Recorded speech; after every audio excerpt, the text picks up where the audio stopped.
poco de sombra, Sí, tengo Lorena. un poco de eso, me estaba mirando eso, espérame. Sí, pero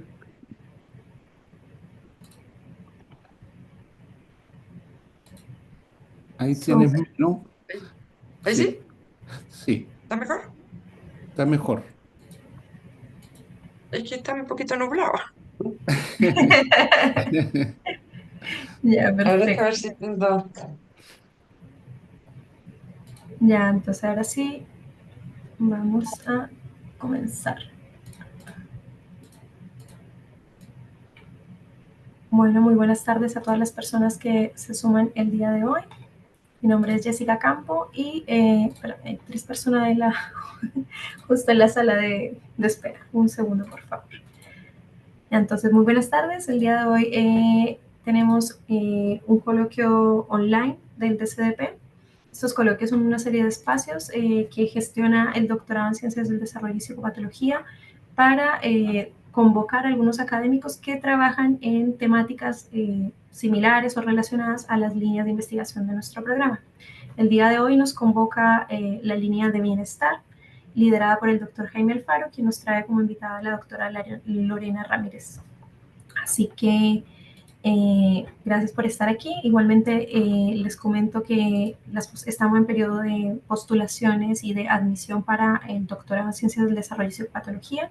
Estas admisiones están abiertas desde el 1 de julio y se reciben hasta el 30 de septiembre. Así que a todas las personas que estén interesadas en postular al programa o que quieran más información, me pueden escribir al final a mi correo electrónico bueno, también lo podemos ver al final de esta sesión.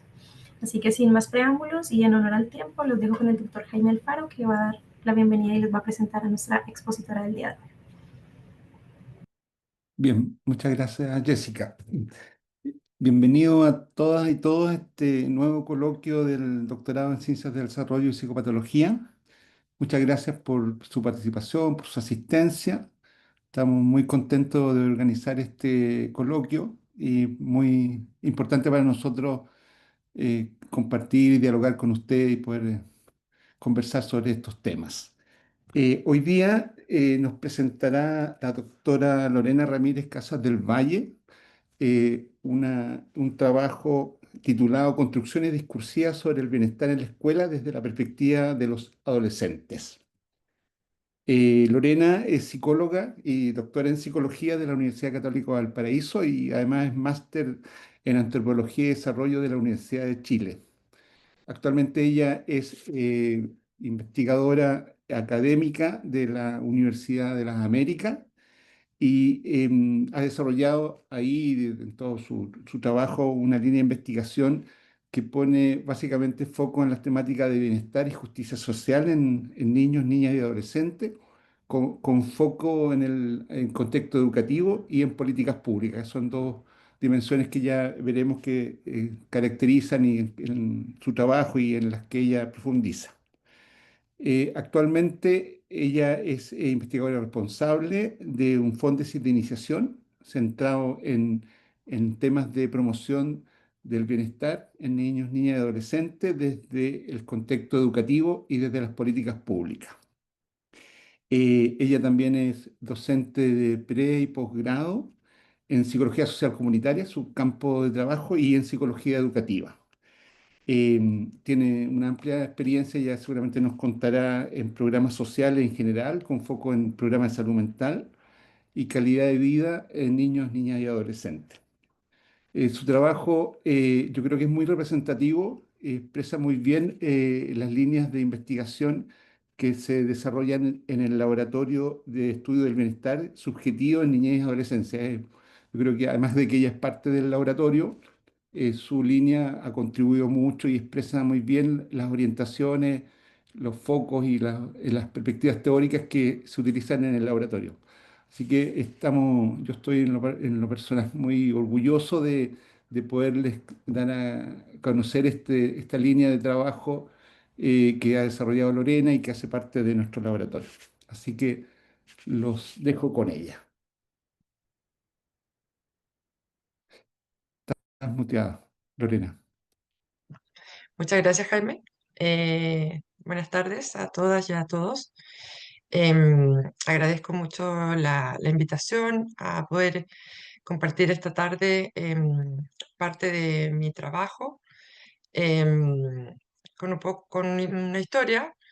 Efectivamente, como señala Jaime, vengo trabajando en la línea de bienestar, específicamente en contexto educativo, y siempre teniendo como contexto y perspectiva analítica también las directrices de la política pública y las prácticas que se van realizando en en la escuela. Este es un trabajo que he venido desarrollando desde el 2015 en adelante, 2016, muy de la mano con Jaime, que en algún momento se nos ocurrió meter en este tema desde una perspectiva cualitativa. Así comienzo este camino. em, y como les señalo, poco a poco me fui como circunscribiendo más bien en en el contexto educativo, específicamente en la educación pública, eh, y considerando justamente las condiciones de vulnerabilidad y desigualdad que se pueden encontrar en ese contexto. Em, Desde ahí entonces, en esto que les voy a presentar hoy día, también fui como desarrollando una perspectiva desde un enfoque de justicia social para abordar la temática del bienestar. Entonces, de alguna manera, he ido tratando como de conciliar tres aspectos. Uno, la idea de bienestar y su perspectiva analítica, otro, un contexto específico que es el educativo, y otro, un enfoque específico que es el de justicia social. Y todo eso es lo que les voy a tratar de presentar y lo interesante también es que podamos tener posteriormente eh, una conversación respecto a apreciaciones que ustedes tengan o intereses o consultas. ¿Sí? Sin más preámbulos, les voy a compartir entonces pantalla. ¿Estamos bien? ¿Se ve? Sí.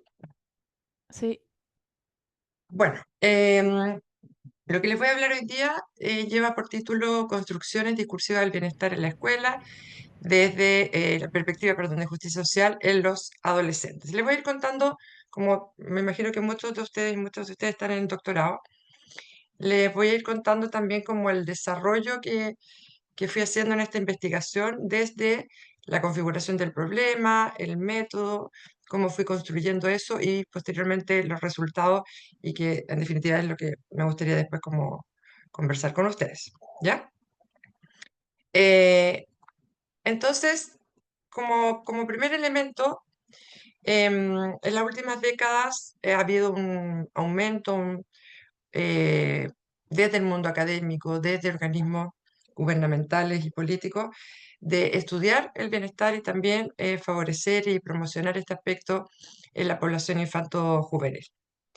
Em, en ese sentido, por eso utilizo esta imagen, porque hoy día el tema de bienestar lo podemos ver en bastantes ámbitos, ¿no? Tanto en el educativo, en el organizacional. Uno puede ir a una librería, está lleno también de libros de bienestar, malamente puestos en la sección de autoayuda, eh, porque efectivamente uno de los enfoques que ha predominado en esto tiene que ver con la psicología positiva, que tiene una perspectiva bien particular, que ya la voy a mostrar posteriormente. O sea, de alguna manera la temática de bienestar es parte de la agenda académica y política. Y esto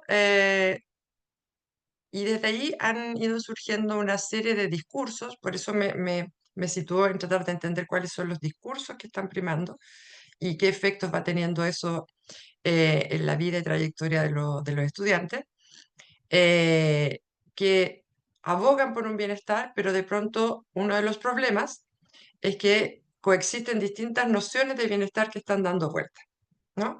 Y eso, en vez de ayudarnos, muchas veces complejiza. Pensemos en la escuela, ¿no? En la escuela que recibe una multiplicidad de normativas, reglamentos, políticas, directrices, como les digo, y son ellos los encargados de tomar toda esta información y ir definiendo qué hacer.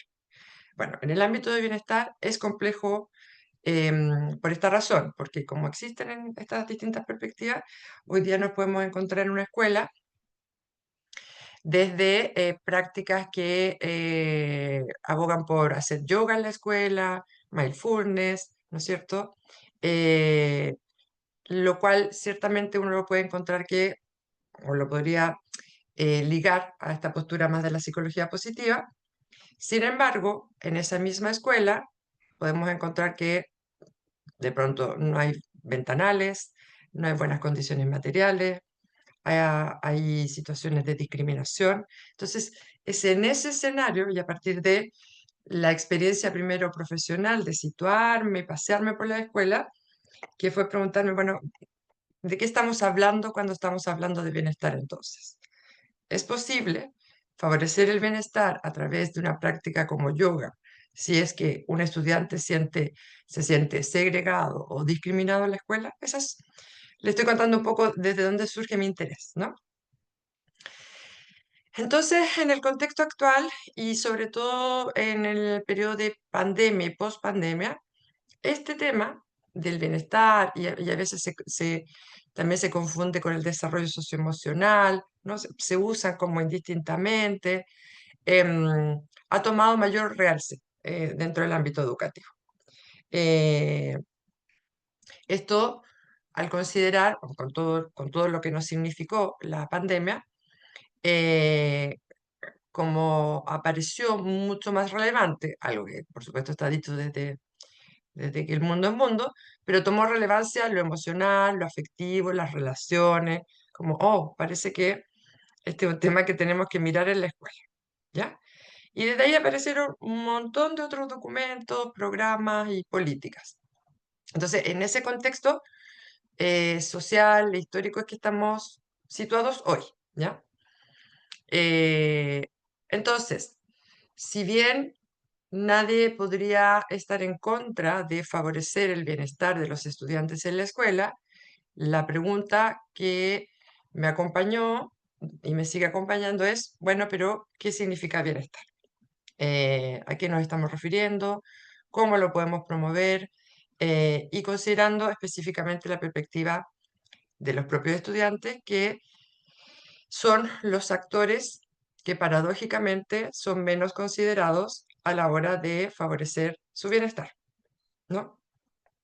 Entonces, ustedes a lo mejor ya pasaron por alguna asignatura o conversatorio respecto de este tema y habrán escuchado de la noción de bienestar subjetivo, que justamente tiene que ver con reconocer cuál es la evaluación que hacen las propias personas respecto de su vida en términos globales y en este caso en el ámbito escolar. Entonces, si se ha empezado a relevar el bienestar subjetivo como un factor importante de considerar, por eso digo que lo paradójico es que en general no se escucha a los principales actores que son los estudiantes. O sea, se piensa en la escuela sin ellos, ¿no? Entonces, también este interés de ir viendo las construcciones del bienestar desde la perspectiva del adolescente también tiene que ver con eh, relevarlos a ellos, ¿ya?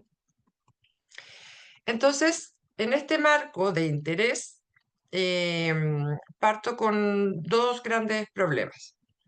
Uno, un poco más teórico, que tiene que ver con las nociones de bienestar, entendiendo que ha existido un enfoque más bien hegemónico para el abordaje del bienestar y que, ya se los voy a mostrar, tiene que ver mucho con esto que les digo de la psicología positiva. Y otro elemento que va configurando el problema de investigación tiene que ver con las condiciones de la escuela, que miremos qué es lo que está pasando ahí y cómo eso favorece o limita el desarrollo del bienestar en los estudiantes. Para mirar el primer punto, este enfoque hegemónico, en términos generales, tanto en el desarrollo de investigación como en los programas que existen y que han abordado este tema en la escuela, lo han hecho desde perspectivas eudaimónicas y hedónicas, ¿no? Dos vertientes que son como los dos pilares de la psicología positiva. Donde ahí se ha entendido entonces que el bienestar en general tiene que ver con favorecer el funcionamiento óptimo de las personas y generar estados emocionales placenteros. Ahí tiene que ver con lo eudamónico y hedónico, ¿no? Y en eso existen investigaciones, hay uno muy bueno que leí hace poco, de la sistematización del abordaje, programas que han abordado este tema, de Chuecas, Jaime, o sea, Alfaro y compañía, que efectivamente ahí dan cuenta que la mayoría de los programas se han basado en este enfoque, ¿no? Entonces, ahí, en general, el trabajo que hacen, hay algunos autores que, desde una mirada más crítica, señalan que más bien ha prevalecido un enfoque terapéutico en la escuela, en donde podemos encontrar prácticas que van dirigidas a favorecer un desarrollo personal, trabajar la resiliencia, el optimismo, la autoestima, la resolución de conflictos, etc. El agradecimiento, la bondad, el humor, ¿sí? Y desde miradas críticas, lo que señalan ahí que el riesgo de esta perspectiva es que genera una alta responsabilización en el propio individuo respecto de su bienestar, ¿sí? Es decir, en la medida que el individuo, y muy psicologicista, ¿no? O sea, el individuo en la medida que desarrolle ciertas habilidades psicológicas o personales, pareciera que fuese suficiente para favorecer el bienestar. ¿Cuál es el riesgo de eso? Que se invisibilizan condiciones estructurales, materiales, pedagógicas que pueden atentar contra el bienestar, ¿ya? Y ahí aparece, ahí uno se empieza a cruzar con la perspectiva de justicia social. Y por otra parte, en los enfoques hegemónicos ha prevalecido también durante estas décadas estudios mayormente cuantitativos que buscan medir objetivamente el bienestar. Hay toda una línea de desarrollo que ha ido avanzando bastante también en el último tiempo de cualitativo, que trata como de comprender estos números y estas fotografías, pero efectivamente el mayor trabajo ha sido en medir el bienestar. Y por otra parte, el abordaje que se ha hecho hacia la población infanto-juvenil ha sido una perspectiva más bien de, como muy genérica y sin considerar las características o especificidades de niños y jóvenes, ¿no? Se ha entendido como a esta población como una categoría homogénea, ¿no? Entonces, no tenemos mayores evidencias respecto de, pensando en la escuela, cómo puede ser el bienestar para un estudiante que tenga alguna discapacidad, para algún estudiante migrante, para algún estudiante con buen rendimiento, para un estudiante con bajo rendimiento, que efectivamente, desde otra perspectiva, y uno de los resultados, ya adelanto así como primer resultado, la vida en la escuela y lo que entienden por bienestar es distinto, ¿ya? Entonces, todo esto fue configurando el primer problema. El segundo problema tiene que ver con las condiciones de la escuela. Y aquí, como un poco de contexto, en las últimas décadas, 40 años, nuestro sistema político ha tenido un proceso y una forma de gestionar el ámbito educativo que algunos autores denominan como management público, ¿no? Esto del management tiene que ver con cómo la lógica empresarial la extrapolaron a los ámbitos públicos, ya sea al ámbito de salud como también al ámbito educativo. Entonces, se empezó a pensar la escuela como una empresa, ¿no? Y eso implica que se van definiendo muy claramente ciertos procesos y se van esperando resultados muy precisos también, ¿ya? Entonces, nuestro sistema opera bajo esta lógica de gestión que implica una alta rendición de cuentas, perdón, con rendición de cuentas y con altas consecuencias. ¿Qué implica esto en concreto? El sistema educativo en Chile opera la gran rendición de cuentas que tiene que otorgar es resultados SIMSE. Eso es lo que mide nuestra calidad educativa, ¿ya? Uno podría decir, bueno, pero está bien, hay que evaluarlo de alguna manera. Sí, lo importante es mirar qué se está evaluando, cómo se está evaluando y qué efectos está teniendo eso, ¿ya? Entonces, es como para que lo miremos desde otro lado. Aquí no estamos considerando que la calidad educativa tiene que ver con formar buenas personas, ¿no? Por más que las escuelas puedan decir queremos una educación integral, formativa, en fin, todo eso puede sonar muy bien, pero con lo que se mide realmente es con resultados SIMS, ¿ya? Esto se abrió en los últimos 6 años, en donde se empezaron a incorporar otros indicadores, que son los indicadores de desarrollo social, ¿sí? En donde se miden otros aspectos, como salud mental, con un cuestionario, ¿no? Salud mental, algunos elementos de convivencia, en fin, y que ciertamente amplía un poco esta perspectiva. Sin embargo, el mayor peso todavía lo sigue teniendo dentro de los instrumentos que tenemos el SIMSE, más estos indicadores, otros indicadores de desarrollo social, el mayor porcentaje lo sigue teniendo en los resultados de rendimiento, ¿ya? Eso ha generado toda una lógica de acción en las escuelas. O sea, a lo mejor aquí es pura gente bien joven, pero cuando yo estudié no existía el SIMSE, entonces uno se regía como por otra lógica en la escuela, ¿no?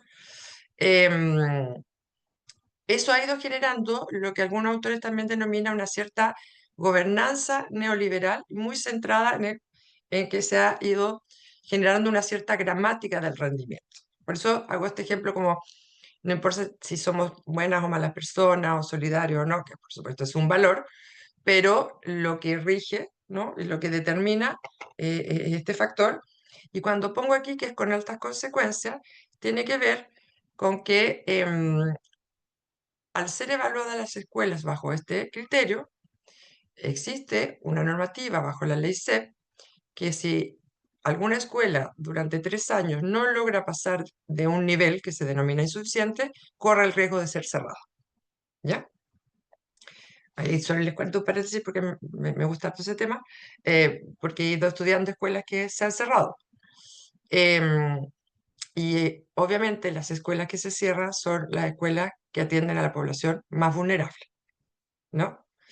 Eh, por lo tanto, y que como son escuelas públicas, reciben menos financiamiento, porque el financiamiento de la escuela se recibe por matrícula. Entonces, al ser escuelas pequeñas, reciben menos matrícula, están en contextos barriales muy vulnerables. Por lo tanto, lo que se hace en esa escuela es muy distinto a lo que podemos hacer. Las condiciones son muy distintas, familiares, culturales. Y esas escuelas son las que en general han sido cerradas, ¿ya? Lo dejo solo ahí porque es un tema interesante.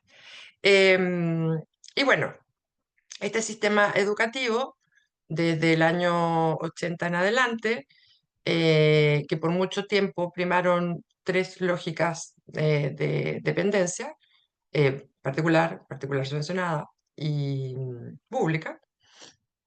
Eso es lo que generó en su momento es una alta segregación de los estudiantes, o sea, los estudiantes más pobres se quedaron en las escuelas públicas, ¿no es cierto? Y aquellos estudiantes que tenían mejor condición económica pudieron acceder a una escuela particular subvencionada. Pero es una escuela que también centrada en una lógica de rendimiento siempre ha optado, o por mucho tiempo, tuvo el criterio de selección de los estudiantes, por lo tanto con una alta discriminación, cuestión que vino a cambiar la ley de inclusión recién, donde se pone fin a la selección. Em, y en ese escenario, entonces, se ha ido generando estas ciertas condiciones de segregación, ya sea entre las escuelas, pero al interior de las escuelas también ocurre, ¿ya? Y hay otras investigaciones que se han centrado en ver qué ocurre dentro de la escuela y han ido a mirar ciertas prácticas de aula y pedagógica, han encontrado, y es muy interesante el concepto como de homogeneización de los estudiantes, es decir, que la escuela opera con la lógica de un estudiante ideal, ¿no? ¿Cuál es el estudiante ideal? El que es responsable, tiene buenas notas, em, es silencioso, es ordenado, ¿sí? Y cualquiera que se escape de eso empieza a ser conflictivo, problemático, ¿ya? Por lo tanto, desde esta lógica también uno puede encontrar cierta segregación interna, ¿ya? Si bien ha ido cambiando muchísimo en los últimos tiempos, todavía podemos encontrar escuelas que hacen un ordenamiento dentro de la escuela por rendimiento. Entonces, esas escuelas que tienen desde la letra A hasta la D o E, uno sabe que en la E están los peores estudiantes de ese nivel. Y lo peor es que el propio estudiante lo sabe. Entonces, ya vive su trayectoria educativa con ese rótulo, ¿no? Como yo soy el peor de esta generación, de alguna manera. Bueno, entonces, bajo esta panorámica,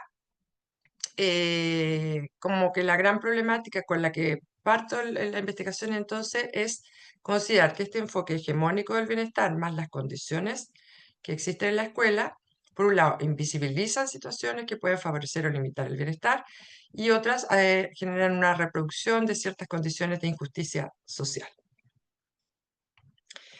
Entonces, el enfoque teórico para abordar esta problemática, ya como les decía, me imagino que han ido escuchando distintas nociones de bienestar subjetivo, psicológico, bienestar social, bienestar emocional, ¿ok? Yo me sitúo desde un concepto de bienestar que lo aborda desde una perspectiva de justicia social. Específicamente me centré en los aportes de un investigador, autor, en este momento que se encuentra en Estados Unidos, pero de origen argentino, que es autor Prieltensky, que él señala que el bienestar en la escuela para él solo es posible en la medida que existan condiciones de justicia social. Y aquí el ejemplo que les pongo. Por más que le hagamos yoga, mindfulness o lo saquemos a pasear, mientras no se miren esas condiciones, la verdad es que no estamos favoreciendo el bienestar, ¿ya? Entonces, los abordajes de bienestar, en vez de su perspectiva crítica, es que estos abordajes más hegemónicos de bienestar, en vez de cuestionar las estructuras institucionales opresivas, se han conformado con educar ansiedades o aspiraciones individuales. O sea, de alguna manera ha puesto el foco más bien en desarrollar y potenciar ciertas habilidades en los estudiantes para que se adapten mejor, ¿sí? Pero sin mirar las condiciones estructurales. Entonces, esta imagen que está sacada de este autor, él señala en simple que es muy, para favorecer el bienestar, entonces hay que considerar tres aspectos. Uno, el bienestar personal. O sea, no es que se cuestione de por sí que uno no tenga que fomentar ciertas habilidades personales, son necesarias, pero insuficientes. Ese es el punto, ¿ya? Porque también hay que apuntar a favorecer el bienestar relacional y ahí poner el acento en los vínculos, ¿no? En la cohesión grupal, en las dinámicas al interior de la escuela. Y por otro lado, acuña el concepto de bienestar colectivo, que tiene que ver con una perspectiva mucho más comunitaria también de cómo se entiende la escuela como una comunidad, ¿ya? Y el rol que todos los actores ahí tienen, y mirar también cuáles son las acciones que se realizan dentro de la escuela para favorecer el desarrollo. Entonces, en este caso de bienestar de los niños, niñas y adolescentes. Bajo esta premisa, entonces, el objetivo de esta investigación ha sido comprender las construcciones discursivas de los adolescentes respecto al bienestar en la escuela, desde sus posiciones sociales y determinados contextos educativos. Entonces, me centro en querer mirar sus discursos, me centro en mirar distintas posiciones sociales, tratando de salir de esta lógica heterogénea, entonces, entendiendo que cada estudiante puede tener una posición particular en la escuela. Como les decía, estudiante que tiene alguna discapacidad, el estudiante migrante, el que tiene un buen rendimiento o un bajo, ¿ya? Y ahí, como específico, fue analizar cómo los adolescentes construyen intermodalmente los significados, valoraciones y condiciones legitimadas y deslegitimadas asociadas al bienestar, considerando sus distintas posiciones, analizar comparativamente cómo valoran y legitiman y deslegitiman a distintos actores, procesos y eventos, y analizar los nudos críticos que pueden identificar los propios adolescentes para favorecer estas construcciones que ellos fueron configurando. Aquí otro concepto clave es la construcción intermodal, ¿no? Intermodal significa que como técnica de producción utilicé dos aspectos. Uno fue invitar a los estudiantes que sacaran fotografías de su vida en la escuela, y el análisis entonces consideró tanto el relato como hacer análisis de las fotografías, ¿ya? Por eso es el concepto de lo intermodal. Bueno, en términos de método, para analizar las construcciones, me centré en un enfoque de análisis de discurso crítico, ¿ya? Entendiendo que, y dos perspectivas fundamentales, la semiótica social crítica y el análisis crítico del discurso. Y aquí, como elementos claves, entender que el discurso como un conocimiento socialmente construido sobre alguna práctica social desarrollada en contextos determinados. Entonces, aquí no me interesa saber la verdad, ¿no? Sino que cuál es el discurso que se ha ido construyendo en relación al bienestar desde las distintas perspectivas de los estudiantes, porque eso me permite hacer el nexo con los discursos que están dando vueltas desde la propia política educativa, ¿ya? Entonces, en específico, hice un análisis multimodal, como les decía, que fue analizar ese intersticio que se genera entre el relato hablado y lo que se construye a través de una imagen, ¿ya? Y utilicé la teoría de la valoración específicamente para analizar tanto en el relato como en las imágenes qué eventos, procesos y actores eran evaluados y de qué manera son evaluados, ¿ya? Entonces, este es un estudio de diseño cualitativo, es un estudio de caso múltiple. Efectivamente, me centré en trabajar en dos escuelas de la quinta región, dos escuelas públicas, con similares características, es decir, pública, que atiende a estudiantes de alta vulnerabilidad, en ambas escuelas con un porcentaje importante de estudiantes migrantes, pero sí tenían condiciones distintas. Teniendo eso común, lo distintivo era que el sello de cada escuela, aquí voy a empezar a hablar de escuela 1 y escuela 2, ¿ya? La escuela 1 es una escuela academicista, ese es su sello, academicista y valórico, y la escuela 2 se autodefine principalmente como una escuela deportiva, ese es su mayor valor, ¿ya? Y la otra diferencia es que las escuelas en ese momento estaban clasificadas en distintos niveles por la agencia de calidad, que la agencia de calidad es la que mide el nivel en que se encuentra la escuela dependiendo del CIPSE. La escuela 1 está en categoría suficiente. Eso implica en la práctica que están de alguna manera libres, libres de presión, libres de estar vigilados. En cambio, la escuela 2 está en categoría insuficiente. Eso implica que está hipervigilada, tiene corto plazo para ponerse al día, por lo que ya les dije, por el riesgo de que si no sube de nivel puede ser cerrada. Por lo tanto, su batalla está haciendo mejorar rendimiento, ¿ya? Ok. Entonces trabajé en ambas escuelas en séptimo básico.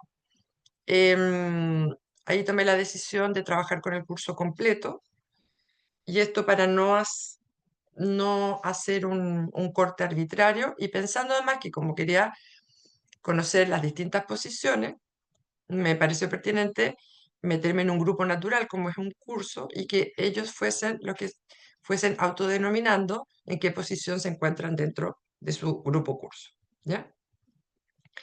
La producción de información, utilicé entonces esta técnica de parecida a Photoboss, pero no es Photoboss propiamente tal, que el gran sentido de Photoboss es como generar un cambio.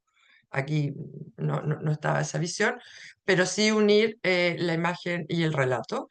Y como les señalé, el análisis de información fue análisis multimodal, unir estas dos perspectivas, estas dos formas de comunicativas, de alguna manera. Análisis de las prosodias valorativas, es decir, que evaluaban a quiénes, de qué manera, cómo. Y finalmente análisis de contenido para responder al objetivo 3, que tenía que ver con cuáles eran los nudos críticos que ellos identificaban. Acá estaba un poco el cuadrito que ya les señalaba de la escuela 1 y la escuela 2, ¿ya? Em, y, bueno, les cuento un poco cómo fui la producción de información. Déjenme ver cómo voy.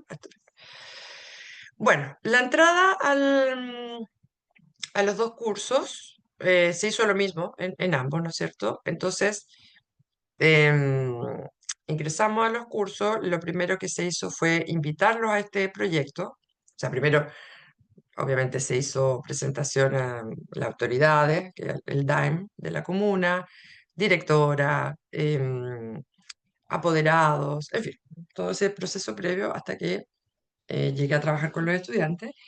Y ahí se hizo primero actividades de taller. La primera fue como explicarle el proyecto, de qué se trataba, que pudieran hacer todas las preguntas pertinentes, porque obviamente a propósito del asentimiento informado tenían que querer participar todos voluntariamente. ¿Sí? Y efectivamente no hubo problema al respecto. Luego los invité como a armar un collage, segunda sesión, fueron distintas sesiones, que armaran un collage para poder configurar cuál era la idea que tenían de bienestar, porque también ese fue un aspecto que me dio harto que pensar, que era como, ¿cómo les pido que saquen fotografías sobre el bienestar si no sabemos cómo entienden el bienestar? ¿No? Entonces, para eso les pedí hacer un collage para que construyéramos una idea de conjunto de a qué nos estábamos refiriendo. Y ahí, en general, de ese taller logramos acordar que desde su edad también, piensa que son jóvenes, 13, 14 años, que ellos iban a entender el bienestar por aquellas cosas o situaciones que los hacen sentir bien o mal en la escuela, ¿ya? Y armamos un papelógrafo que lo dejamos en cada una de las salas mientras durara toda la investigación, en donde finalmente los invité a que pudieran sacar fotografías de aquellas personas, situaciones, cosas que a ellos lo hicieran sentir bien o mal, ¿ya? En la escuela. Como no era tan fácil que lograran imaginarse cómo sacar fotografías, también hicimos otra sesión en donde les pedí que escribieran ideas que se le ocurrían respecto de esto. Entonces, primero hicieron ese ejercicio de escritura y después pudieron pasar a un nivel de abstracción mayor que era, bueno, ahora voy a sacar una fotografía respecto de esto que quiero comunicar, ¿ya? Para eso tuvieron la posibilidad, ambos cursos, de poder estar con sus celulares, con permiso de la escuela, durante una semana. O sea, que tuvieran acceso libre para poder sacar una imagen en cualquier momento. Luego de esa semana me enviaban las fotografías, algunos pudieron enviarlas, otros por tema de conectividad no pudieron, así que fui a la escuela para que cada uno me entregara sus fotografías. Podían sacar las fotografías que quisieran, pero las que me tenían que mandar, tenían que seleccionar y mandarme a mí 3. ¿Ok?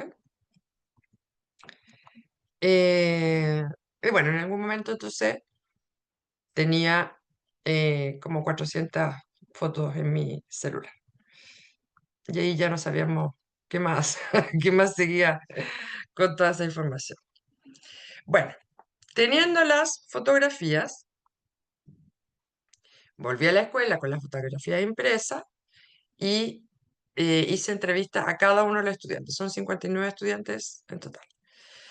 Entonces, con sus 3 fotografías sobre la mesa, la invitación era que hablaran de cada una de ellas libremente, pero siguiendo como estos elementos claves que están acá, que diera cuenta de quienes participan en aquello que está en la fotografía, de qué manera, qué ocurre, qué sentimientos están asociados a esto que está contando, que pudiera contar si es, o dar cuenta de si esto que cuenta cree que le pasa solo a él o a ella, o cree que le pasa a otras personas. Entonces, ahí me fui metiendo también como el tema de su posición con respecto a otro. Ve que diera cuenta de qué lugar ocupa en esta historia que relata, que hiciera sugerencias de cambio y que le pusiera un título a la fotografía. Eso con cada una de ellas. Y las entrevistas duraron 40 minutos, 1 hora aproximadamente, con cada uno. Una vez que hice las 59 entrevistas, me salí del campo a poder ordenar un poco esta información, hacer una primera sistematización y volví a trabajar con ellos en grupo, donde les devuelvo su fotografía y les muestro mi análisis, o más bien ordenamiento inicial, como entendiendo son como los primeros códigos, ¿sí? ¿Qué temas están apareciendo acá? Y también para ir a preguntarle ciertas cosas que no me quedaban tan claras y poder profundizar. Em, Así que esa fue la última instancia como de producción. ¿Ok? Esto es un poco el mapeo para que lo vean de cómo se fue haciendo análisis intermodal. O sea, teníamos la imagen, teníamos el relato y para ambos tipos de producto se iba haciendo el análisis considerando los mismos aspectos, ¿no? Y eso basada, como les digo, en la teoría valorativa,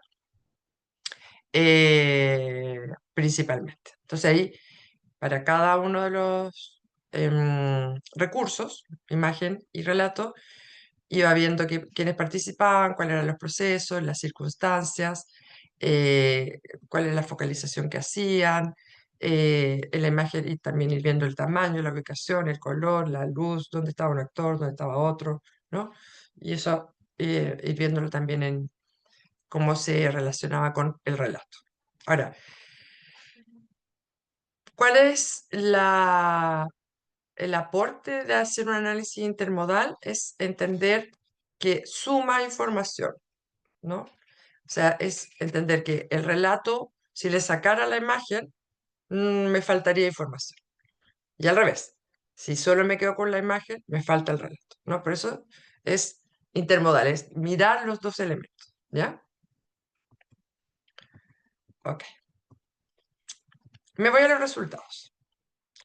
¿Hasta aquí ni un comentario, algo? ¿O sigo? Por aquí ya me paso a resultados. ¿Quieren comentar, preguntar? ¿Hay alguien Por ahora, comentar? ¿Mm? bueno, dale, dale. Dale, no, dale tú. Dale, dale. No, era para mencionar que no, todavía no hay gente que reaccione en el chat, pero si tienen comentarios, adelante chicos, aprovechen este punto intermedio para poder expresar sus opiniones y que no se acumule el tema. Claro, porque es largo, entonces de repente puede haber mucha información. Seguimos entonces. Sí, ok. Resultados.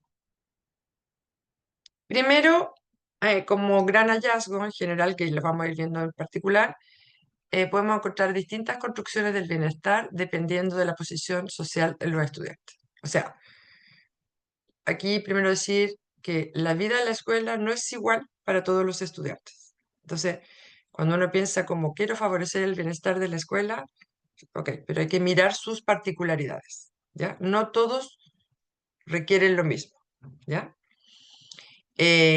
Otro gran hallazgo, que el primero no me sorprendió tanto porque era, más bien vino como a corroborar un supuesto. con el que yo partí. El segundo sí me sorprendió más porque no lo tenía así consignado, y es que podemos encontrar construcciones muy diferenciadas del bienestar dentro del aula versus fuera del aula. Aquí yo les voy a mostrar un poco los resultados en ambos lugares, porque claro, uno parte de esta idea de quiero conocer el bienestar de los estudiantes en la escuela, como si la escuela funcionara como un todo, pero no, hay lógicas muy distintas de lo que pasa dentro del aula a cómo vista por los propios estudiantes versus lo que pasa fuera de esa instancia de aprendizaje. Y vamos a encontrar que se legitiman o deslegitiman eventos súper específicos, y hay un realce de actores bien particulares. Sabemos que en general los profesores jefes pueden ser muy bien valorados, pero empiezan a aparecer otras figuras como relevantes, como el psicólogo, el profesional del PIE, y eso específicamente para los estudiantes que tienen mayor dificultad, o la enfermera, eh, que son esas figuras de apoyo y de cuidado, son muy importantes para cierto tipo de estudiantes, ¿ya? Y también encontramos que cuando se les preguntó por estos nudos críticos para favorecer el bienestar, encontramos cosas muy comunes en ambas escuelas y aspectos muy diferenciados, y que tiene que ver lo diferenciado, y esto es algo muy importante, que corrobora la idea de que el bienestar de los estudiantes tiene que ver mucho con el contexto educativo en el que se encuentran, ¿no? O sea, tampoco podemos hablar de una idea global de bienestar, porque depende del proyecto educativo, cuál es su avance, qué condiciones tiene como ya instaladas. O sea, hay niveles de desarrollo, eso quiero decir, ¿ya? Entonces, les quiero mostrar el resultado de cómo fueron configurando el bienestar en el aula. Em, y estos tres aspectos aparecen como comunes en las dos escuelas, ¿ya? Primer gran significado para los estudiantes, que el bienestar tiene que ver con aprender. Hasta el día de hoy no me he encontrado con ningún estudiante que diga yo no quiero aprender, ¿no? Todos quieren aprender. Pueden decir, me aburro, es fome, qué sé yo, pero tienen el sentido de quiero aprender, ¿no? Pero sí, en este aspecto aparece una diferencia muy marcada entre estudiantes que tienen alto rendimiento y aquellos que tienen un bajo rendimiento, ¿ya? Los estudiantes que tienen un alto rendimiento van configurando que para aprender en el aula, ¿sí?, se necesita cierta condición, y esa específicamente tiene que ver con que en el aula debe haber un orden y silencio, ¿ya? Y se tiene que sacar y castigar a todo aquel que atente contra ese orden y silencio, ¿ya? Y esto es súper interesante y complejo, em, porque de alguna manera, desde este tipo de estudiantes, que finalmente son los estudiantes legitimados por la propia escuela, esa es esta lógica que le dije del estudiante ideal, ¿no? Entonces, ellos van elaborando que este es el tipo de aula que se requiere, y de alguna manera ha ido permeando en ellos el discurso de exclusión de todo aquel que no se comporte de esta manera, ¿ya? Por su parte, aquellos estudiantes que se autodenominaban como con bajo rendimiento, primero, deslegitiman la práctica instruccional, esta práctica directiva. No sé si logran ver la imagen, pero la foto que saca es de una sala ideal, pues, todo ordenadito, mirando hacia adelante, ¿no es cierto? Em, Sin mayor diálogo entre ellos, a pesar de estar sentados, ¿no? Y fíjense la imagen de acá, po. La imagen que saca es como adelante todo ordenadito y atrás como un submundo. Bueno, hay niños jugando como ajedrez detrás o ludo, da lo mismo. Estas dos imágenes son muy distintas. Entonces, los estudiantes con bajo rendimiento deslegitiman esta práctica directiva instruccional, Y en el relato lo que señalan es que este tipo de aula los aburre, por ende los distrae, ¿no?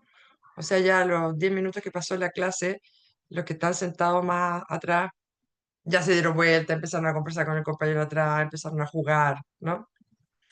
Y por el contrario, legitiman prácticas pedagógicas colaborativas. O sea, ellos señalan que aprenden mejor con otros, conversando con otros, ¿ya? El de acá no quiere conversar con otros, ¿no? Menos si es alguien con un poquito más de lentitud o de atraso, ¿no? Porque aquí estamos centrados en alto rendimiento, ¿sí? O sea, tienen alto rendimiento y quieren mantener su alto rendimiento y que nadie los perjudique en eso, ¿no? Y esto es interesante porque hoy día nos encontramos en esa tensión, ¿sí? Hoy día bajo la ley de inclusión, donde no hay selección. Hoy día está muy mezclado, muy heterogénea el aula. Conviven estas perspectivas, ¿no? Entonces, este discurso que podía tener la escuela, sobre todo los particulares subvencionados, los que se abrieron a la ley de inclusión, tuvieron que abrir sus puertas y están conviviendo con estas perspectivas. Entonces, está compleja la convivencia allá adentro, ¿ya? Por otro lado, otro significado asociado al bienestar en el aula tiene que ver con que todos quieren ser vistos y escuchados. Este significado emergió fundamentalmente de aquellos estudiantes con bajo rendimiento, ¿ya? Eh, Ellos elaboraron imágenes. Espérenme, déjenme muestro. ¿Dónde está? Ahí está. Bueno, los de bajo rendimiento alegan o deslegitiman efectivamente que los profesores presten más atención solo a los estudiantes de buen rendimiento, ¿ya? Entonces ellos también hacen una demanda respecto a su necesidad también de ser vistos y escuchados y que haya una mayor distribución de la atención. Y por otro lado, otro significado asociado al aula es que para ellos el bienestar tiene que ver con sentir que hay un trato digno dentro de la escuela, ¿ya? Esto fue elaborado por distintos estudiantes, sin alguna condición o característica en particular. Y aquí en general se deslegitiman las sanciones desproporcionadas como único medio para generar un mejor comportamiento, ¿ya?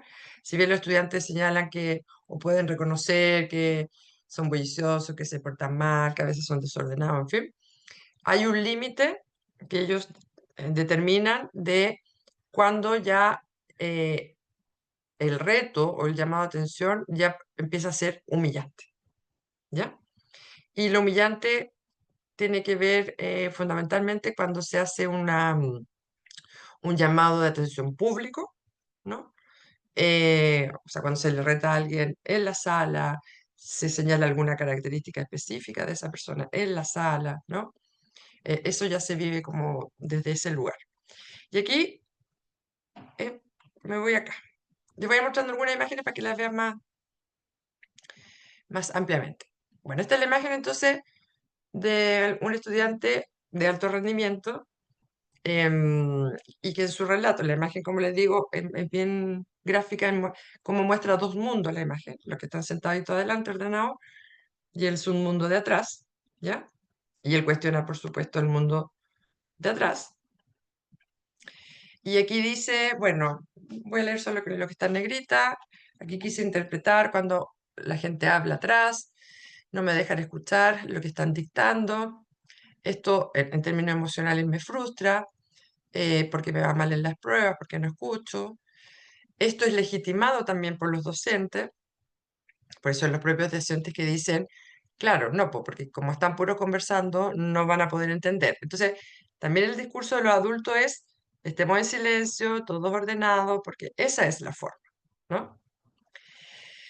Y al preguntarle, bueno, ¿qué te gustaría que pasara? O sea, yo opino que está bien, que si ellos están molestando, que los saquen, porque mientras ellos estén molestando, los demás no van a poder aprender. Y ahí está legitimada la sanción, ¿no? Como como de la manzana podrida. Saquemos al que no nos está aportando. Por otro lado, el estudiante que apela a clases más interactivas y colaborativas para aprender mejor, esta es la foto que les decía, todo ordenadito. Aquí están todos mirando la pizarra, dice, a mí no me gusta que estén todos quietos, me distraen así, yo creo que entendería más con trabajo en equipo, estas clases son muy deprimentes. Dice, yo no sé, yo creo que a otros el silencio les ayuda a entender mejor, ¿no? Y le pregunto, ¿quién es? Un amigo que siempre entiende todo y es inteligente y aprende más rápido. Entonces empiezan a hacer ellos mismos la distinción entre inteligentes y tontos, ¿no? Entonces, este tipo de aula, desde la perspectiva de ellos, les sirve a un tipo de estudiantes, ¿ya? Pero ¿qué pasa con los otros? Entonces dice, me gustaría hacer clases en grupo porque todos pueden estar ahí contando su opinión, puede ser más entretenida y podríamos compartir nuestros aprendizajes. ¿Ok? Entonces, como les señalo, esas son las tres grandes dimensiones que señalan para el bienestar y que en el aula y que nos dejan miles de tareas, ¿no? En términos de convivencia, en términos como de prácticas pedagógicas, en términos de cómo manejamos situaciones conflictivas dentro del aula, cómo propiciamos mm, un clima de aula más colaborativo, em, entre otras cosas. Bueno, fuera del aula, aparecía como otra escuela. Y esto se lo digo que apareció muy notorio porque como recibí fotografías, ¿no? Las fotografías que llegaban dentro del aula eran todas deprimentes, como para tirarse por el balcón, ¿no? Todos aburridos, todos fome, todos durmiendo, todo. En cambio, fuera del aula, como que está la vida, ¿ya? Em, y porque ahí aparece el encuentro, po, ¿no? El juego, el encuentro con los profesores, eh, el comer, el conversar con tus amistades, ¿no? Entonces, bueno, en términos comunes, aparecen tres aspectos asociados al bienestar en ambas escuelas. Uno, que el bienestar está asociado a la existencia de relaciones cercanas. Esto lo decían jóvenes sin distinción, ¿no? Y ahí se legitima que existan clases. Primero, hay una idea como mucho más fuerte en la escuela, uno, de entender o representar a la escuela como una familia, ¿no? Y la necesidad de sentir que la escuela está unida, ¿ya? Aquí se legitima que los docentes se relacionen y escuchen a sus estudiantes y también que haya una buena relación entre pares, ¿ya? Y aparece como muy importante también el tema de que este es el espacio hoy día social en donde los niños y adolescentes se encuentran con otros en la amistad, ¿no? Si uno lo asocia con otros estudios, no solo desde el bienestar, en términos en general de cómo nos estamos relacionando hoy día, pero el estudio de bienestar también lo muestra, hoy día no existe mucha vida de barrio, en general se perdió. Entonces, por lo tanto, este es el lugar de encuentro, ¿ya? Y desde ahí su relevancia también. Por otra parte, el sentirse, el bienestar está asociado a sentirse apoyados y cuidados. Esto lo relevan principalmente los estudiantes que tienen algún problema de conductual, discapacidad o los migrantes. Y ahí lo que yo les decía, que empiezan a aparecer como relevante otras figuras, ¿no? Como el psicólogo, el asistente de educación, el inspector o la figura del profesor jefe, ¿no? Como ese pilar, ¿no? Que lo acompaña en esta travesía educativa. Y también aparece como significado la importancia de que existan condiciones dignas y espacios tranquilos. Dignas tiene que ver mucho con limpieza. Me llegaron muchas fotos de baños, muchas, ¿no? Por supuesto, no en buenas condiciones, los baños. Entonces, el tema de la limpieza es importante, del orden en la escuela. de la estética, que ya lo habíamos visto incluso con Jaime, con escrito al respecto, pero la imagen volvía a aparecer y a confirmar esa idea. Y algo que sí aparece como distintivo acá es la importancia de contar con espacios tranquilos, sobre todo para aquellos estudiantes que son más tranquilos, que no son los peloteros, no son los que salen a correr, ¿no? Entonces apareció como relevante el espacio de la biblioteca de la escuela, ¿no? Como un lugar para ir, leer, estar en silencio, escuchar música o ir a conversar eh, calmadamente. Entonces nos va hablando de la importancia de la versatilidad de espacios distintos, ¿ya? Y aquí algo interesante, que si bien estas tres categorías anteriores son comunes, aquí aparecieron diferencias entre las escuelas, ¿ya? Porque en la escuela 1, sumado a las tres anteriores, apareció como significado la importancia de sentirse reconocidos. Y esto sin mayor distinción, pero aquí muy la idea de la importancia de sentirse partícipe y que pueden dar ideas en la escuela, ¿ya? Deslegitimando la pseudoparticipación. La pseudoparticipación es esta de lo típico que la escuela como que manda un informativo para que los estudiantes elijan talleres, ¿no? Diciendo, no, si aquí lo hacemos participar porque les decimos que elijan. No, aquí la participación es nosotros queremos crear cosas desde nuestras ideas, ¿ya? Y muy interesante esto porque este tema de la participación no apareció ni por casualidad en la escuela 2, ¿ya? ¿Y por qué creo yo? Porque la escuela 2, sus temas están puestos en otro lugar, ¿no? Porque ahí lo que aparece como importante para su bienestar es que la escuela sea segura, ¿ya? Entonces estaban con muchos temas en ese sentido. Tenían mucho problema en convivencia escolar, ¿ya? Entonces se sentían inseguros, había mucho tema de bullying ahí, y también abogan porque el bienestar tenga que ver con un trato igualitario, o sea, que no hayan condiciones diferenciadas dependiendo del tipo de estudiante, y esto lo decían principalmente los migrantes, ¿ya? Entonces, esto para mí me hace pensar como en la pirámide de Maslow de la escuela. No puedo pensar en participación si no tengo resueltas condiciones básicas. Entonces, como que la escuela 2, su pelea estaba en condiciones de cómo vamos resolviendo condiciones básicas como la seguridad. En cambio, en la 1, que también una de las características que tiene la 1 es que tiene indicadores muy altos en convivencia escolar, muy buenos históricamente. Por lo tanto, no es tema. Entonces, efectivamente, los estudiantes apuntan a un nivel superior, ¿no? Ellos ya quieren opinar, dar ideas, crear estatutos, otras cosas, ¿ya? Entonces, bajo esto es que digo que el bienestar es contextual también, ¿no? O sea, que es algo que se dice teóricamente, pero aquí queda como en evidencia, que no podemos, no hay un tip, así como hagan estas tres cosas y lo vamos a lograr, sino que depende del estado de desarrollo de la propia escuela. Y en cuanto a los nudos críticos, que era el tercer objetivo,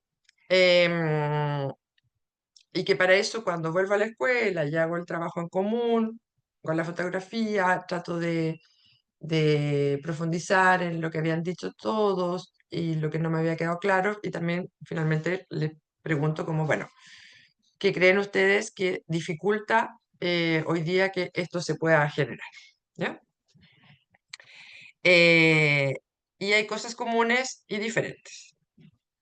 Entonces, lo distintivo en la escuela 1 es que algo que sentían que podía limitar el desarrollo del bienestar es la segregación entre estudiantes, entre los inteligentes y flojos. Es en esta escuela donde vieron mayor distinción por esa categoría. Y recuerden que es una escuela academicista, ¿sí? Por lo tanto, el tema del rendimiento es muy importante, ¿ya? Y la escuela 2 sentía que lo que podía afectar era la alta discriminación por religión y nacionalidad. Tenían todo un tema no resuelto con los migrantes, ¿no? De integración de los migrantes. Y en común,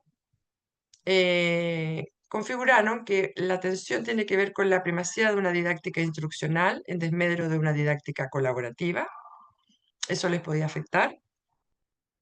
La mayor existencia de prácticas punitivas, sancionadoras, expulsadoras, en fin, en desmedro de prácticas más formativas.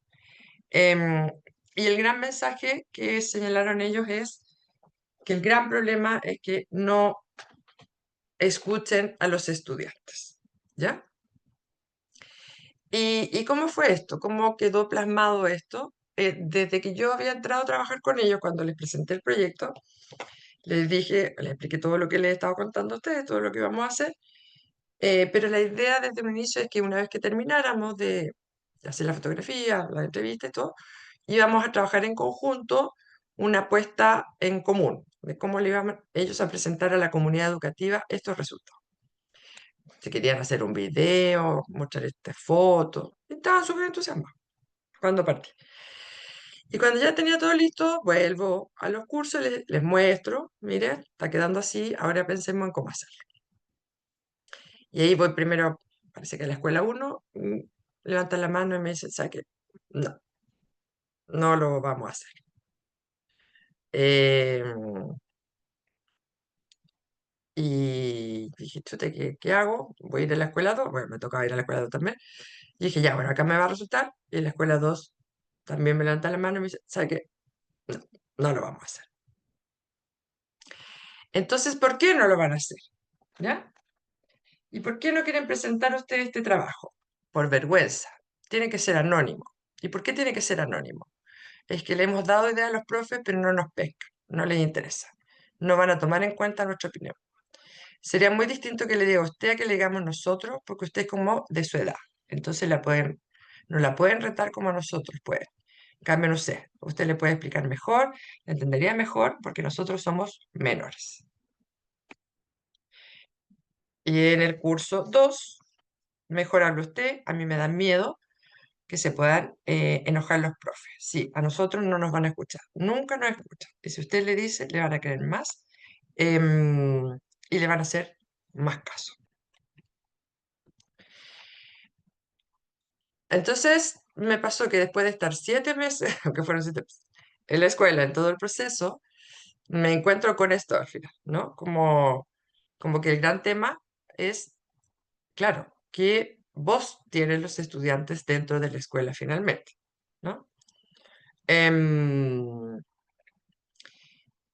y lo que pasó finalmente es que en la escuela 1 yo fui a mostrar los resultados y la directora armó un- un conversatorio donde invitó a toda la comunidad educativa, representantes, por supuesto, docentes, apoderados, auxiliares de aseo, estudiantes, para escuchar los resultados. Y debatimos y se hizo un diálogo. En la escuela 1 nunca me quisieron dar ese espacio, nunca armaron la reunión. Em, y finalmente lo único que pude hacer fue mandar un informe escrito, ¿no? Pero nunca quisieron tener este espacio de conversación, ¿ya? Em, porque ciertamente escucharlos no es tan fácil, ¿no? Eh, todo lo que señalan acá. Entonces, así como un breve resumen, hay una cierta, respecto a los discursos de bienestar, hay una cierta racionalidad distintiva entre bienestar en el aula y bienestar en la escuela. Bienestar en el aula se aprecia un discurso muy fuertemente ligado todavía a la meritocracia, haciendo la distinción o relevando a aquellos estudiantes talentosos y esforzados y muy sancionador frente a los estudiantes denominados flojos o menos capacitados, ¿no? Y está muy fuertemente instalada la práctica instruccional con esta sala ideal, que dicho sea de paso del mismo orden de cuando comenzó la escuela en el año 1890, porque estamos en la misma lógica con todo lo que ha cambiado el mundo. versus prácticas colaborativas. Y en cambio, la racionalidad que opera para referirse a la escuela, los estudiantes nos hablan de una escuela mucho más hospitalaria, hospitalaria de hospedaje, de recibir, de acompañar, de cuidar, eso, de receptiva. Apelan a un espacio de mayor participación, requieren de un espacio seguro y que existan condiciones materiales dignas, ¿ya? ¿Qué es lo distintivo en cada una de estas dos escuelas? En la 1, una alta categorización y segregación de estudiantes entre buenos y malos rendimiento. En la otra, una pseudo participación. Y encontramos como un punto en común que efectivamente todavía podemos encontrar condiciones diferenciadas por tipo de estudiante, ¿no? Ya sea en las prácticas pedagógicas, en cómo se enfrentan las situaciones conflictivas y también en los cuidados, porque los cuidados también están, si bien están relevados por aquellos estudiantes que tienen alguna condición particular, está muy focalizada en ellos, ¿no? Y no piensen que todo el programa de convivencia y el PIE está centrado mayormente en intervención reactiva frente a casos problemáticos. La escuela está muy años luz todavía de actividades promocionales dirigidas a todos los estudiantes, ¿no? Entonces está como todo muy sectorizado eh, aún.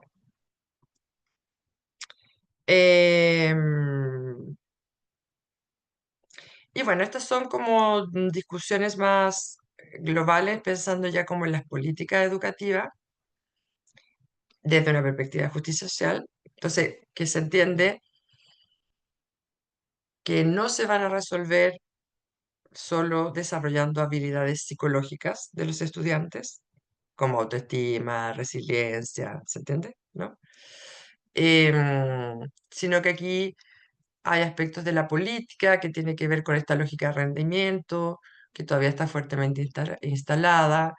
Todavía estamos en una lógica discursiva de categorizaciones que se está tratando de romper bajo la ley de inclusión, pero está en toda esa tensión. Em, Hay discusiones pedagógicas que hacer, ¿no? Con respecto a qué prácticas pueden favorecer más.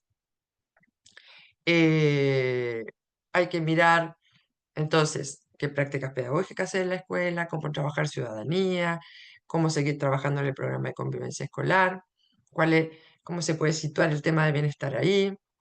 em, y como aspectos más basales, em, esto también requiere de una formación docente particular, ¿no? Eh, y a mí lo que me preocupa de esto es que hoy día los docentes, o muchos también, como está más de moda el tema de bienestar, también se está formando solo la lógica como de psicología positiva, así como desarrollemos y trabajemos con las emociones, ¿no? Sin mirar estos aspectos. Lo quiero dejar hasta aquí para que ahora sí conversemos. Ya, muchas gracias, Lorena. Bueno, ahora invitamos a nuestro público a que activen sus micrófonos si quieren dar sus impresiones, comentarios o si tienen consultas para nuestra expositora.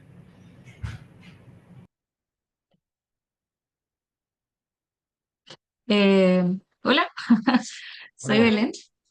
Eh, o sea, me parece súper interesante el tema y efectivamente creo que es muy importante pensar en el bienestar de los estudiantes, pero a mí me pasa que lo veo, o sea, el tema de implementación de algún cambio dentro de la escuela, considerando que siempre hay mucha resistencia al cambio, también tiene que ver, yo creo que con el desgaste docente que hay y las pocas horas como no lectivas o de reunión, como de trabajo colaborativo que existen dentro de la escuela que no permiten y en verdad, o sea, con mi experiencia trabajando como en escuela, es como en qué momento se hace. Y sobre todo que también tiene que ver con una eh, cohesión desde el liderazgo que muchas veces no está como la formación en liderazgo como que no necesariamente como es buena y el liderazgo puede estar más basado en lo instruccional también.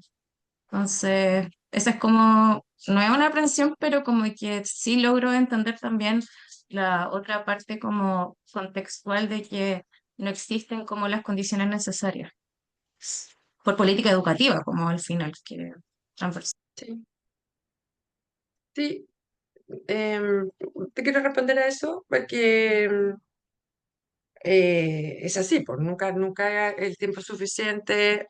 Una parte, algo que me parece importante que tiene que ver con el liderazgo educativo. eh, o sea, es crucial para esta noción o para cualquiera el tipo de liderazgo, como mire este tema u otro, ¿ya?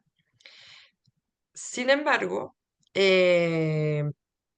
lo que sí uno ve en la práctica eh, es que hacen cosas para favorecer el bienestar. Y hay veces que no, ni siquiera es con este nombre, pero sí, como les digo, en la escuela tienen iniciativas, ¿ya? O sea, cuando digo, mira, hacen mindfulness, tienen yoga, hacen talleres de autoestima, hacen talleres de autoconcepto, eso es algo que hacen, ¿ya? Lo que me parece importante es, primero, como mirar por qué están haciendo eso, a qué apunta o a qué tributa hacer eso, ¿no? Porque muchas veces lo asocian a, con esto vamos a favorecer el bienestar de los estudiantes. Lo que estamos mostrando con esto es que no necesariamente es así. Entonces también tiene que ver con hacia dónde llevamos los recursos, el tiempo, la energía, la propuesta, ¿ya? Em, entonces, lo que se busca con esto es entregarles datos, evidencias, para decir, miren, va por otro lado. O sea, hay que hacerse otras preguntas, ¿ya? Entonces, nos podemos, y esto porque ahora estoy haciendo la investigación en práctica. ¿Qué hacen las escuelas para favorecer el bienestar? Entonces, una escuela puede estar haciendo 5 años un taller de autoestima y puede decir, es que hago el taller de autoestima. Ya, pero ¿quién dijo que eso por sí mismo va a favorecer el bienestar? ¿Se evaluó eso? ¿Cuál es el resultado? Entonces, muchas veces, y para eso es la ciencia, creo yo, para entregar evidencias, para decirle, mire, ok, pero los estudiantes nos están diciendo otra cosa, ¿no? Ahora, lo que sí cuesta es meter el tema de bienestar en aula y que se empiecen a mirar prácticas. Ahí sí que toca hartas sensibilidades, ¿ya? Em, pero que son importantes de mirarlas, po. O sea, porque si mientras seguimos teniendo estudiantes que están atrás, mirando para el otro lado, quedándose dormidos, em, no queriendo ir, eh, o sea, eso incide directamente en la trayectoria educativa de ellos, po, y eso sí tiene que ver con bienestar, po. ¿Me entiendes? Entonces, entendiendo la política, por eso parto haciendo un cuestionamiento al sistema. Yo creo que la escuela siempre tiene un interés y lo que creo que hay que aportar es con evidencia, decir, mire, hay que mirar estos otros aspectos, ¿no? Sí, o sea, me hace sentido, pero también pienso como, ¿quién es la persona como dentro de la escuela, como que puede liderar esto, pensando en los equipos de convivencia escolar, que si uno ve los perfiles de los psicólogos que trabajan, generalmente es mucho más clínico y no se da el espacio para que los psicólogos eh, puedan como trabajar a nivel como más sistémico también, Ujú. sino que tienen como tareas mucho más acotadas. Y Claro, también porque no todos los psicólogos que trabajan en escuelas son educacionales. Entonces, sí, muchos son clínicos que no tienen conocimiento educacional y que a mí me hace sentido como que eso lleve a que se piense algo de manera como más individual y no mm, como una intervención más grande y mirada como desde una mirada más macro al final. claro. Ahora, ahí yo creo que lo que tú dices, y eso lo ha ido estudiando, ah, lo han ido estudiando investigadores de la psicología educacional y de la gente que trabaja fundamentalmente en convivencia escolar, que también es otra, desde la ciencia también han estado investigando eso, entonces se une, ¿ya? Y el gran problema del programa de convivencia escolar justamente es el rol que se le ha dado a los encargados, que efectivamente es una visión clínica, y lo peor es que no es que sean clínicos. O sea, porque fueran clínicos, uno diría ya, bueno, son clínicos, pero tampoco son clínicos. Por eso partí señalando que en el abordaje de la convivencia también ha habido una perspectiva individual, entonces atender casos. Toda la discusión en ese programa, ¿sí? A nivel político también, han aparecido otros programas como Aprender a convivir se aprende, ¿sí? Le están tratando de dar la vuelta. De hecho, hay una imagen de la pirámide, entonces dice ya, el programa ha estado puesto en la punta, en casos. La gran pirámide, que es la promoción, no se ha hecho. Y eso ya se ha discutido, ¿no? Por eso creo que efectivamente todo lo que se ha hecho en el ámbito psicosocial dentro de la escuela ha sido una perspectiva individual y psicologicista. Y aquí, con estos mismos datos que nos muestran los estudiantes, lo tenemos que llevar hacia el ámbito educativo. O sea, si queremos bienestar en la escuela, tenemos que hablar en lenguaje educativo, no clínico, ¿no? Y es lo que estoy diciendo no es que sea fácil, creo que es complejo, pero creo que para allá va, a eso me refiero. Esa es la discusión que hay que dar. ¿Mm? Mm. Gracias. Mm. Sí, muy interesante las preguntas y la conversación. Yo me pregunto cómo ir más allá incluso de esto de educativo o comunitario y cómo me surge la idea como que tiene que ser más bien sistémico. Creo que Belén lo decía muy bien, que tiene que abordar esto como una complejidad que es mucho más amplia que solo el individuo, que también tiene su complejidad y es mucho más amplia que solo las relaciones micro, que podría ser la sala de clase, el interno implica la escuela y también hace interfaz con las políticas educativas. Me parece eso muy interesante. Hay, por ejemplo, no sé, una Belén habló que no puso la cámara, pero no sé si es tú, Belén Valdivia, sí, que también como intercepta esto, como hace interfaz con los docentes, que esto lo podríamos hacer igual, y este mismo estudio con profesores, digamos, sobre cómo ellos construyen su bienestar, que Sí, también hay claro. que integrarlo en la ecuación, digamos. Entonces creo que es que esto tiene que ser sistémico. Y ahí hay que ver cómo la psicología y las psicologías contribuyen a esa comprensión sistémica. Y bueno, junto con esa reflexión me surge una pregunta, pero no sé si que va en la línea de lo que se está conversando, que es cómo aporta esto en la nueva eh, política de infancia. La política de infancia que tanto por el foco en los derechos de la infancia, de la alguna manera, y las leyes de alguna manera que ponen, aseguran, garantizan el respeto de los derechos legalmente y ponen fuerza ahí, digamos, legal sin saber cómo se implementa esto, de alguna manera se ponen como exigencias concretas a todo el sistema, a toda la Mm, sociedad respecto de los derechos de la infancia y mm. la adolescencia, y cómo intercepta con esto, cómo ayuda. La política de infancia y las leyes respecto de estos asuntos que te están planteando, ¿ayuda? ¿Está ahí, hay proximidad o estamos lejos todavía? O sea, yo ahí comparto como la línea de lo que dice Belén. Em,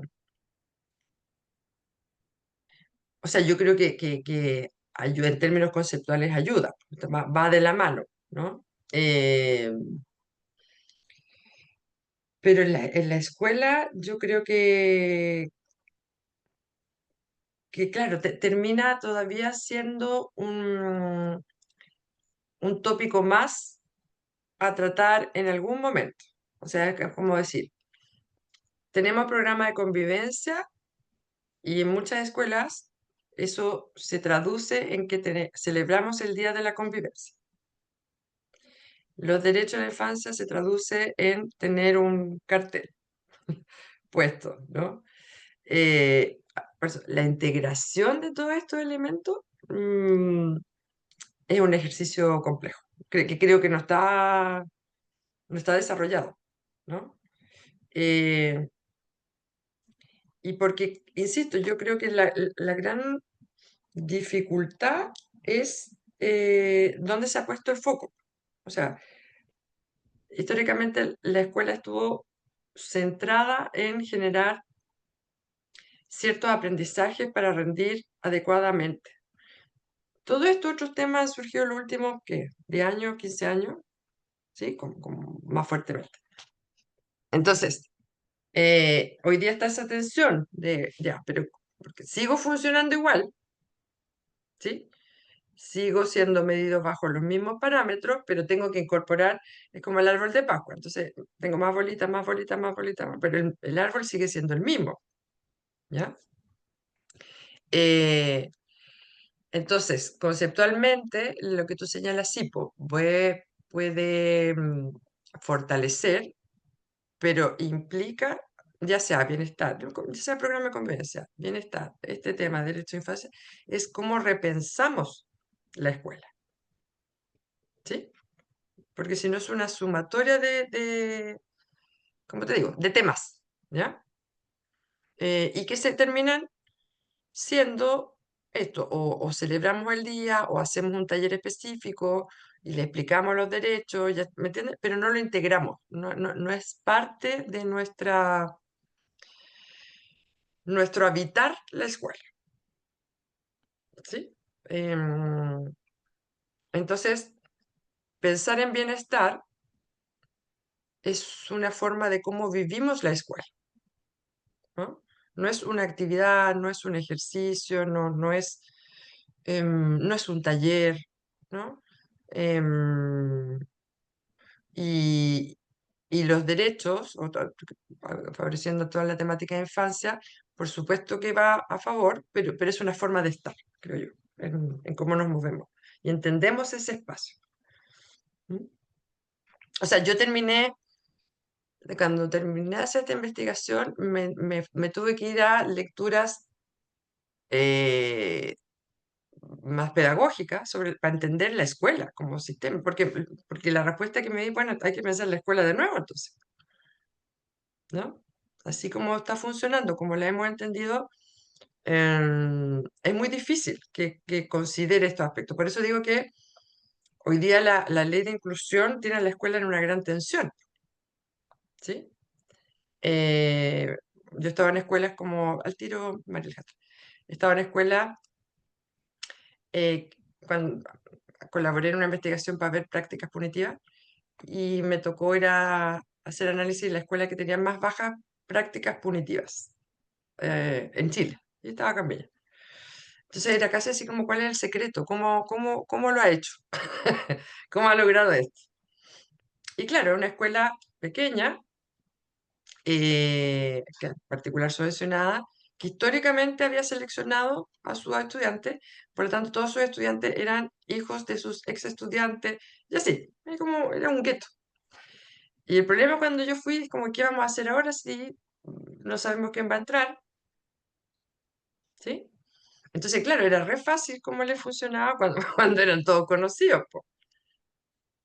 Pero ahora era como, po, no sabían cómo lo iban a hacer, ¿no?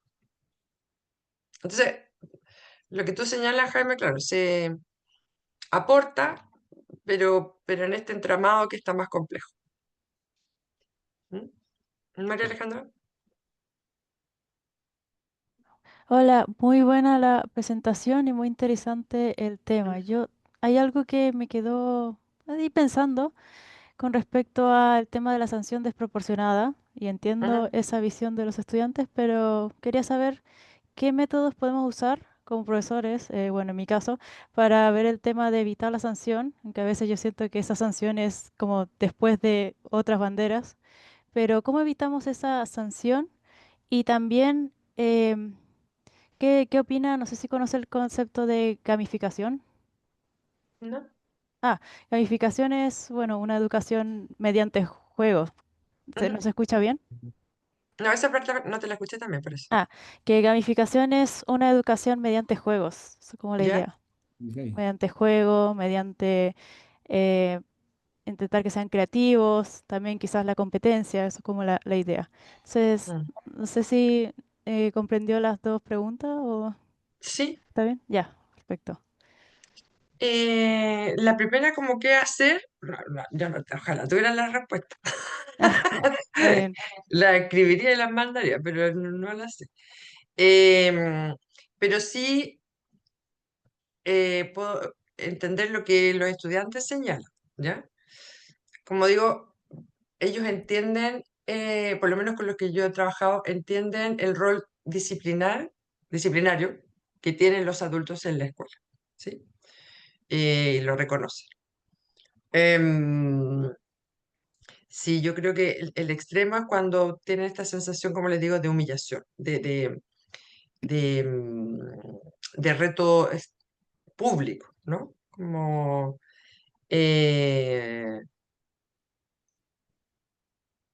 porque ellos en general, o sea, harta estrategia, pues toda la línea del programa de convivencia también, que ha hecho un trabajo grande acá en Chile, de pasar de prácticas punitivas hacia formativas, ¿no? Que esa ha sido como su lógica.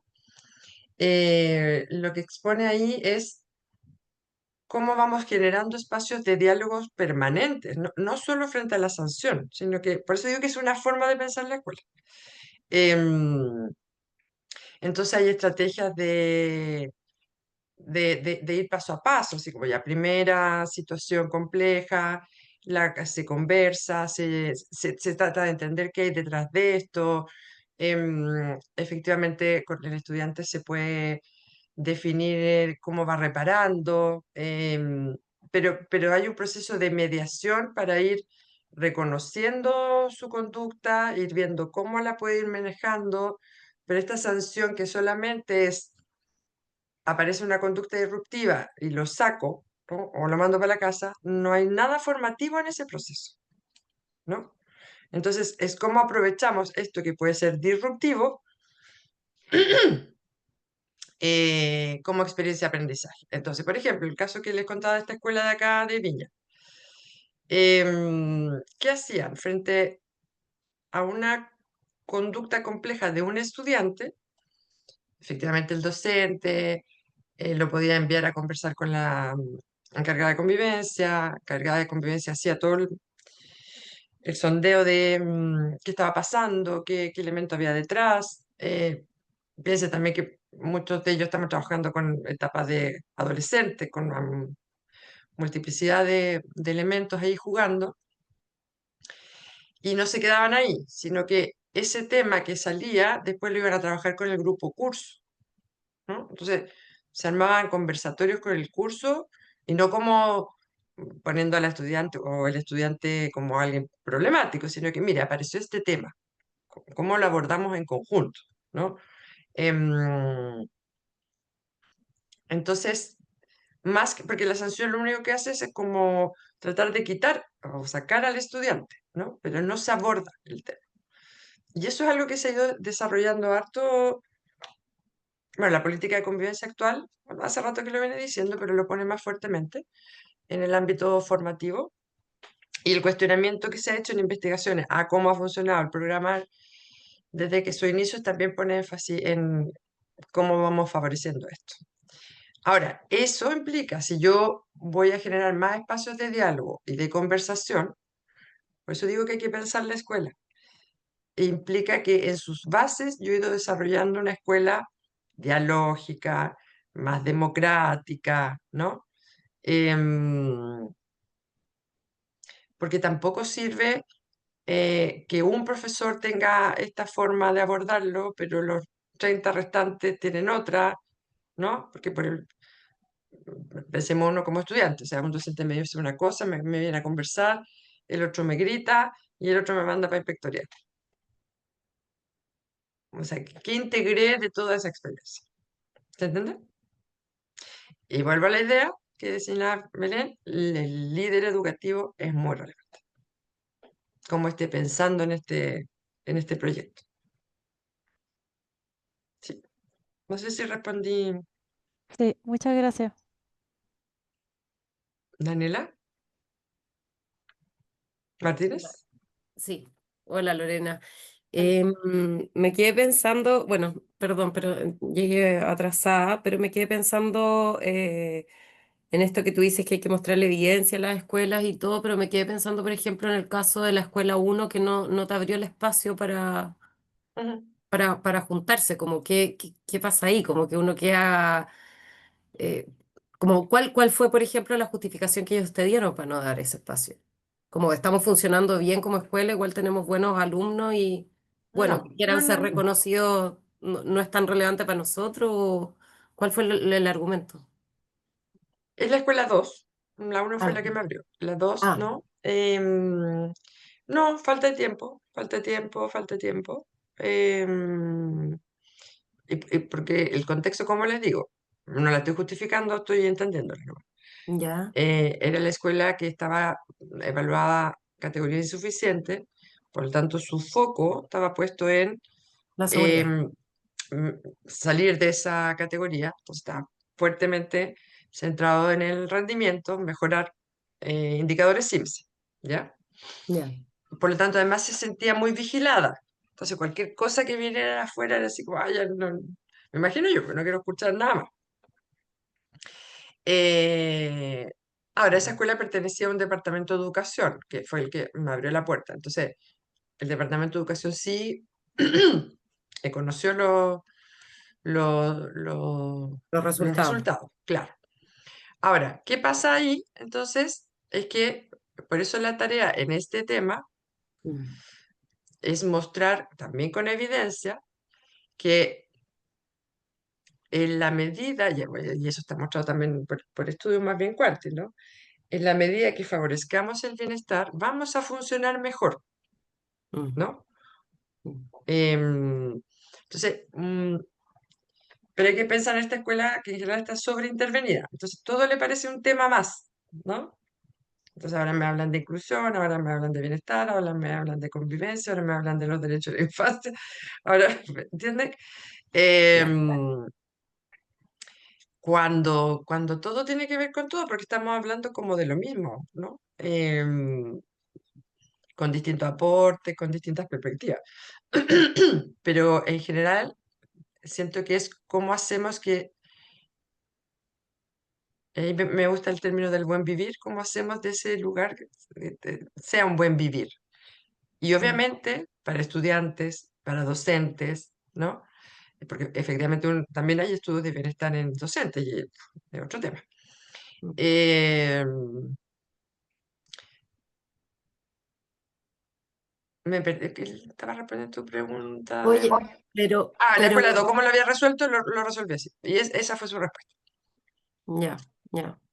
Ahora, como para que se concientice este como bienestar y buen vivir en la escuela, como que tendría que venir un lineamiento como desde más arriba.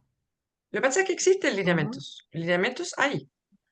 ¿Ya? Hay, para la escuela está lleno de manuales.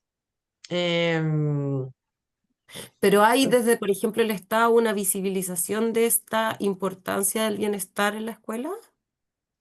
o sea, si tú te metes a la política de convivencia, bienestar es parte de la Es parte. convivencia, como un elemento clave. Mm. Existen manuales dirigidos a docentes para favorecer el bienestar. Por eso digo, hay distintas nociones. Mm. Pero manuales para el docente para favorecer el bienestar socioemocional de los docentes y de ellos mismos. Mm. Ahora, por eso, ¿cuál es el problema? Que como hay tantas nociones, les llegan distintas informaciones. Ese es el punto. Ya. Entonces, hoy día, lo que hice en el Fondo de Cita fue analizar documentos de la política Ujú. y mirar lo que pasa en las escuelas. Entonces, claro, han ido incorporando la importancia del bienestar y hoy día nos encontramos en escuelas con que en la sala están los emoticones, Mm. ¿sí? Ya. Como de Sí, la película sí, lo he eh, visto como intensamente. Como intensamente, ¿no? Entonces Claro, sí. dice, no, sí, para nosotros es importante porque les tenemos las emociones puestas ahí. Claro. Entonces, la pregunta es, ya, si llegan los niños en la mañana, entonces le dice, ¿cómo llegaste hoy? Carita triste, tú carita feliz, carita ansioso. La pregunta es, ¿para qué pregunto eso? ¿Qué voy a hacer con eso? Porque no puedo hacerme cargo de 30 emociones, de 30 estudiantes con sus emociones, ¿me entiendes?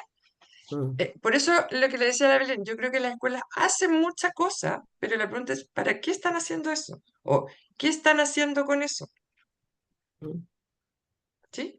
Yo creo que en general las escuelas están preocupadas por sus estudiantes, quieren saber de ellos, son cuidadosos, ¿sí? Sí, lo que yo creo que aporta esta noción es que da pistas de dónde poder fijarse, en qué cosas. mm, Y además, creo yo que cuando yo lo trabajo con la escuela, le digo, ustedes pueden hacer esto mismo, como lo que les mostré, lo pueden hacer ustedes en su escuela. No tienen por qué hacer el estudio así completo, pero pueden hacer un ejercicio participativo de mm, trabajar con sus estudiantes para saber qué los hace sentirse bien o mal en su escuela. Y muchas veces ellos dan más pistas que, o sea, no muchas, ellos dan las pistas.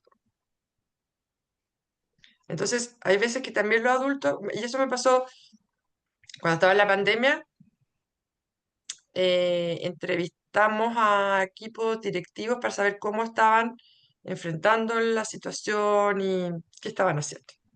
mm, Entonces, me acuerdo de una entrevista a la directora que comentaba que, no sé, pues se pasaban días juntando todo el consejo, ya, pero ¿qué hacemos? ¿Cómo traemos los cabros? ¿Cómo los contactamos? Que no se nos pierdan, que... em, hasta que dice, un día se me ocurrió citar al centro alumno y les pregunté, oye, ¿qué? Y ellos les dieron todas las respuestas. mm, Mire, para nosotros en realidad la mejor forma de que lleguen es que nos manden esta información por acá, porque por acá no pescamos, porque por allá no aburre, porque por acá no sé qué. mm, Pero eso se hace re poco, pues no, uno nunca le pregunta. mm. ¿Se entiende? Sí, Sí. gracias. Ujú. Bien. ¿Hay alguna otra pregunta? Ya, y ya en el marco de ir cerrando, son las 42. Bueno, yo quedan varias cosas pendientes, ¿eh? Solo las voy a señalar porque creo que es interesante para las muchas otras conversaciones que seguramente vamos a tener en este largo proceso que es investigar y formarse como investigador, intercambiar, dialogar. Pero hay un montón de cosas respecto de los desafíos metodológicos que tú tuviste, que lo encuentro muy, muy interesante, acceso dual dentro de lo cualitativo y ahí con distintas técnicas. El miércoles vamos a tener otro coloquio en que se va a presentar una investigación con otra técnica cualitativa, que ahí eso encuentro que es muy interesante ver cómo se resolvió, en fin, y también la interfaz con lo cuantitativo, que es Mm, como en lo otro que también es mm, muy, muy interesante lo que mm, piensas al respecto y lo que has desarrollado en ese tema. El otro tema son los desafíos teóricos, también que tu tesis tiene harto, todo mm, lo que señalaba de Brzezinski, del mm, bienestar colectivo, y la concepción de bienestar también situado, que lo planteas y que seguramente para centrar tu foco mm, no lo desarrollaste, pero ahí hay toda una discusión que es muy interesante que alguna vez tendremos oportunidad de conversar.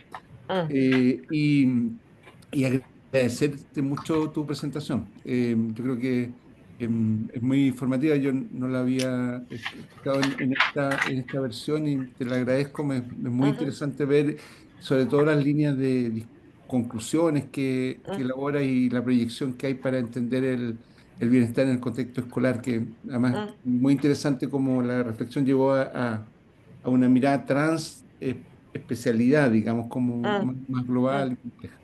Eso, agradecerte mucho Gracias a ustedes. y qué Muchas gracias qué por bueno este que hubo esta espacio. participación. Bueno, y Muchas cualquier gracias. cosa, estoy abierta a conversar, que me escriban, me preguntan. Eh, Disfruto absolutamente este tema, así que bienvenida. Todo tipo de Se consulta. nota. Y Maravilloso. Jessica, Entonces, antes que muchas cerrar, gracias y Que les vaya muy bien. Voy a compartir tu contacto de correo, Sí, si tú lo sí, no hay problema. permites, y el link de la grabación cuando esté en línea. Así que para que estén Ok, atentos, igual quedan invitados al coloquio del miércoles. Así que muchas gracias, Lorena, y muchas gracias a todos los participantes por enriquecer, obviamente, este espacio de discusión con sus preguntas. Nos vemos en el próximo coloquio. Hasta luego. muchas gracias, que esté muy bien. Todo, estés muy Chao, bien. Gracias. chao. Chao, chao, Chao. chao, Chao. chao, chao.